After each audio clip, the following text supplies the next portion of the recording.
It's fantastic. It's got all my special skills. Even my top 10 favorite movies. What's your number one? Star Wars? Nah, I don't go for that kind of pew pew pew pew pew pew pew pew pew kind of stuff. No wonder we're not supposed to talk to them. They're out of their minds. When I walk out of a job interview, they're flabbergasted. They can't believe the things that I say. Oh, there's the sun. Maybe that's a way out. I don't remember the sun having a big 75 on it. Oh.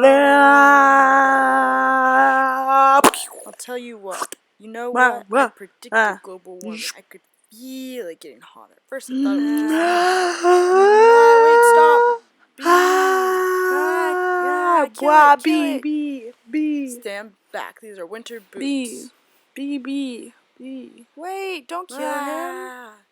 You know I'm allergic to them. That thing could kill me. Why does his life have any less value than yours? Why does his life have any less value than mine? Is that your mine? That's your statement? Kill it, I'm just saying, all life has value. You know what he's capable of feeling. My brochure. There you go, little guy. I said that way too late. The only man who could ever love me was the son of a preacher man.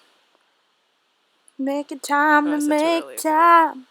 There you go, little guy. Saying bye to make time. I'm not scared of you know it's an allergic thing. Hey, why don't you put that on your resume? It's not funny, my whole face could puff up. Make it one of your special skills. Knocking someone out is also a special skill.